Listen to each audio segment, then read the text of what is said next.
Hey guys, welcome back to the channel. Today I have an unofficial sort of quick video review of the Branchline heavyweight kits. Now, although I only have one of these cars shown right here, I've actually built 8 of these. And honestly, I've spent around 50 to 60 hours, I'm not even joking, per car. That sounds like a lot, but it's only like, it's almost like a week's worth of weekend, or of evenings to assemble this kit. It's not as much as as it seems when you're building it. You know, when you're building it, time passes fast. So, yeah. Anyways, these are amazing kits. They probably once assembled, these are probably the most detailed Pullman heavyweight cars you can find on the market. Now, Atlas makes Branchline these.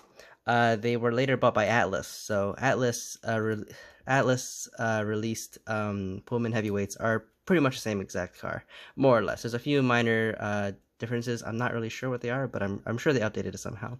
Anyways, so yeah, what we see here is a Pullman heavyweight, and that's pretty obvious right here.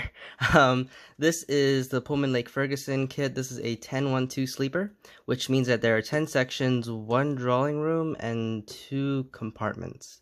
And that is basically the interior of this car. Sections, drawing rooms, compartments, they're all terms for different sized bedrooms. So if we open this car up real quick, actually, like that, you can see on the inside, there are 10 of these. 1, 2, 3, 4, 5, 6, 7, 8, 9, 10. This is a bathroom. This is also a bathroom. This is one section. It's basically like a compartment, which are these two compartments, one section. There are 2 compartments and 1 drawing room. You'll realize that the 1 drawing room is basically like a compartment, but it has this extra little bit here, and this is actually a bathroom, which I think is pretty interesting. So yeah, so this is a 10-1-2. Pullman heavyweights also came in 14 sections, which is just 14 of those little tiny rooms. So basically add a few more here. 12-1, which is 12 sections and 1 drawing room. 8-1-2s, and there's also a bunch of weird ones like 10 lounge, which is 10 section, 1 lounge. Or 16 sections even. Those are like really crammed down. Those actually were used sometimes for troop trains, which is pretty interesting. They managed to cram 16 of these little sections into one car, which is crazy. But yeah. Anyways, so that's a little bit about the car itself. I am kind of just starting to ramble around here. But anyways, this car kit. So what can I say about this? It's because it's one of the most detailed kits out there. It's also infamously known to be one of the hardest kits to assemble. Now, difficult is not in the sense that, like, the instructions are bad or parts don't fit. Everything fits perfectly, and the instructions are very detailed. However, there's just so many parts. I mean, it's a passenger car, after all, It's not a freight car. Freight cars, you don't have to worry about the outside. Passenger cars, there's also interiors, and there's completely other things, like also adding lighting, for example. Now, I'm sure you can see from the interior and everything else that I've modified this car pretty significantly. Not in a major sense, but I've definitely upgraded it a lot. So, one thing we'll see here, is you'll see that I added pickups. These pickups basically pick up power from one side of the rail, but all 3 wheels are picking up. And you can see the wire goes into the car itself right there. It's soldered right there. That's one modification. Another modification is that I intentionally didn't, these trucks, you see these are called trucks right here. These trucks are actually made up of about 10-15 parts for one truck. It's not like, the modern days where it's like one truck is just in one assembly. This is comprised of many different parts, like the brake shoes. These little things right here are separately applied. These little things are separately applied. It's crazy. Anyways, but when you press fit these two together, the one issue that these cars are known to have issues with is that these trucks are too tight. The wheels tend to be really hard to spin because the trucks are too tight on the wheels. So one modification I did is I didn't press the trucks hard tight. So the wheels are a little looser, and also the bearings that the wheels ride in are also, I sanded them down to give them a little more space. The wheels are relatively free spinning, considering the fact that they have the pickups creating friction on them. But anyways, yeah, that's one thing I modified. That's 2 things I modified, actually, adding the pickups and making the trucks a little looser and fit. Third modification is that I made the underframe detail, which is absolutely detailed, by the way. If you see right there, there's so much detail. You can see all the piping inside there. It's absolutely crazy, full of detail. But I made sure that I cut the detail off pretty much where the truck starts. This way I can, give the truck a little greater, swivel so it can go across tighter curves. This thing can go around 22-inch radius curves. I know that's not prototypical and it looks really bad, in fact, when it's on those curves, but you gotta work with what you got. So I only have a 4x8 layout. I do want to get a future layout, but I'm still a college student. I don't have much space, so yeah, that's another modification I did. Fourth modification, I added these blinds, which I think look really good. They definitely add a little bit more realism to the car. Without them, I think it just looks a little, emptier. Also, the people inside, that's my fifth. I think I'm not really counting, but that's another modification I added. I added the people inside. I spaced them out intentionally, and you'll actually notice that on the certain places that there's no people, I made the blinds just go a little lower. This way it simulates that there's people inside, because I didn't want to add too many figures. The figures, I painted them separately. You can also purchase them, but painting them separately, painting them yourself makes it a lot cheaper. I'm buying those figures from eBay. They're like, I don't know, like 60 figures for like $15. That's far better than what you can get from like Prizer or whatever. But yeah, I added my general rule is 12 to 13 figures per car. But these cars are packed with stuff, with space. So if you added actually figures in every single seat available, you'd be hitting like what, 30 figures per car, which I don't feel like doing. So yeah, I try to just simulate the fullness of the car by turning the blinds down on places where there's no figure. So yeah, so that's another modification. I believe if you count how many figures there are, there's 13, but I'm not really sure about this, maybe 12.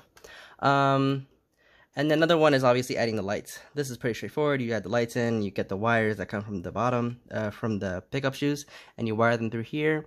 I have this little constant lighting circuit right here. It's a capacitor, a bridge, excuse my clock over there, it's saying it's 6 o'clock. Anyways, it's a capacitor. I used a, what is it? I used a 36 UF capacitor, well, this is two 10 kΩ resistors wired in parallel, and then also a bridge resistor, or whatever it's called, bridge rectifier. I don't know what it's called, but anyways, that basically converts the current from AC to DC. AC, well, DCC is technically AC, so yeah, that just converts it to DC. Capacitor helps it so it stays alive. It's like a keep alive, so when it goes along dirty tracks, it won't it won't flicker. The lights won't flicker, and the capacitor is used to make the lights a little bit dimmer. Because if you guys don't know, my biggest gripe with like the passenger cars these days, the lightings, is that it's too bright. Lights should not be that bright. Lights should be dim enough. It should be very dim, in fact, because in real life, if you look at lights during the daytime, you don't see lights at all inside the cars, but at nighttime they're on. It's because the lights inside the cars are actually really dim, and you really can't see them from outside the window during the daytime, but obviously in the nighttime you can see it. So my lights are wired to be a bit dimmer, and I don't know if I can demonstrate that right here, but now my phone here, which is recording, it only gives me 10 minutes to make a video, so I might have to cut it in the middle, but there we go.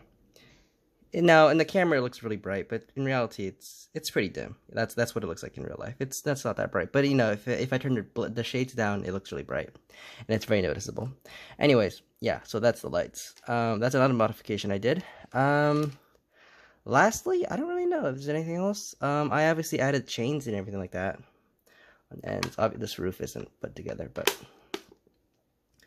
on the ends you can see there's a diaphragm. This diaphragm it does move, but it doesn't go in and out. It only goes left and right. See that? It doesn't go in and out. There's two pins holding it together, so it sort of works, but not really. Ideally, you would get some aftermarket parts and add diaphragms. I remember, what was it? There's a very famous brand for their diaphragms. Anyways, you could do that. The trucks you could also replace. Many people actually replace it with the Walters trucks, the metal ones.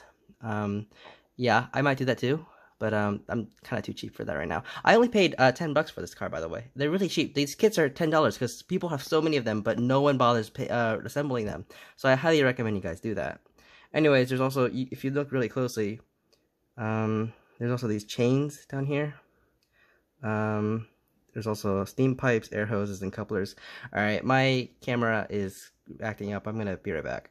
I'll be right back. Sorry about that. Anyways, yeah, so sort of operating diaphragm, really nice end detail. And also one last thing I just want to compare real quick is the underframe. As I said, the underframe is full of detail. Sorry about that. There's piping. There's more piping in between these. There's the steam. This is the steam generator. No, this is the, sorry, my bad. This is the generator. It picks up power from the wheels. Or was this? I don't know, whatever. This, you know, these, whatever. There's a bunch of these details. I don't know much about this kind of, the prototype. Anyways, yeah, there's a whole bunch of detail though. And actually, I have a Walthers car right here on the left, on my side. Right there. Now, it is a bit dusty, as you could tell. But, whatever, it'll do the trick.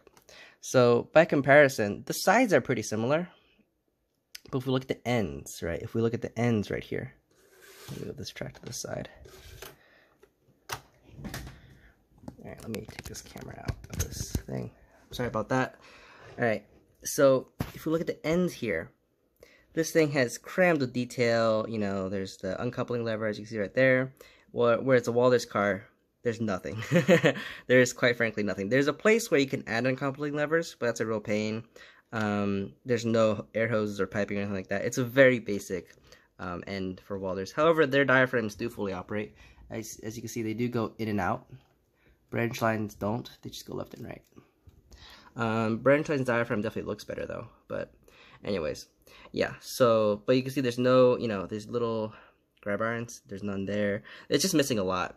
And if we look at the underside, if we take out a towel right here, this is some kind of towel I bought for like, I don't know, for like drying cars or whatever. I bought it at the dollar store. It's really cheap, but it was really soft. So if we put these upside down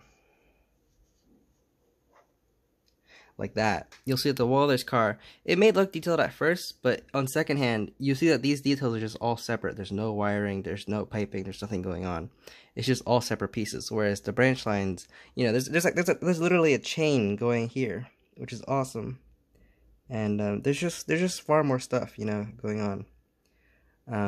So yeah, I don't know, like, you know, there's also there's just a braking system. The Walthers barely has any braking system whatsoever. It just has this brake cylinder. Nothing really else though.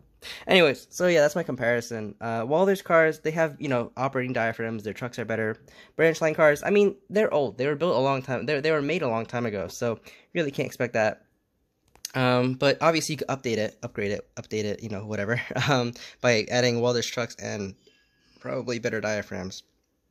Both of these have the extended swing couplers. Walthers definitely makes it better. You see where the coupler can swing far more left and right. Branchlines can also do that, just to a lesser extent. In fact, in the kit, they have this option where you can remove this little U bracket. This little U bracket right here that limits the coupler swing. You can remove that, and then the coupler box can swing a lot further left and right. But I have it on just because it looks so much better. But yeah, it definitely does have this extended coupler swing, which is pretty cool. So overall, these cars are absolutely amazing. If you have the time and patience and willingness to learn how to build these cars, I would absolutely recommend them. I would not do this as the first kit. I would definitely not, you know, build this car as a first timer. It's a really difficult kit. I'd recommend getting some more basic kits like AccuRail or whatever kits and try to mess with those. And then, you know, once you get your skills up, you can try this out. As I said, I built 8 of these, which is insane. At least in my opinion, you know, some people grind these out really fast, so I don't know. Maybe I'm just not that skilled. Anyways, but you know, my first 2 cars were absolute garbage. Like, it looked good, but there's like glue spots and everything like that. So yeah, by my 3rd or 4th car, they started getting, it looked better and better. And you know, by the end, now it's like, you know, I'm also upgrading. Like, you know, every single time I build a new kit, I'm like finding better ways to do things. And so sometimes I think I go back to older cars and I, you know, retweak or do whatever to them to make them up to date, sort of. So yeah, these kits are nice. I highly recommend them. And they're, you know, the best thing is that they're super cheap. You can get them for $10. Usually they sell between $10 to $20. Usually like $15. I've seen them most on eBay. You should never pay more than $20 for a car, unless if you're getting the really rare ones. Like for example, their New York Central coach car. Those are super rare because everyone wants those. Anyways, yeah. So, but for most of these cars, you get them for about $15. I'd buy an extra one just for parts because you're pretty likely going to snap a piece of plastic or whatever. They do supply extras in the kit, but you probably depends on your experience. You might want to get a second kit just for parts, and it's obviously pays off if you're building 8 kits and you have just one kit for parts. Super useful. Anyways, yeah, I hope you guys enjoyed. I hope you guys like this Pullman heavyweight. They look really amazing. So anyways, I hope you guys enjoyed, and I'll see you guys next time. Bye, guys.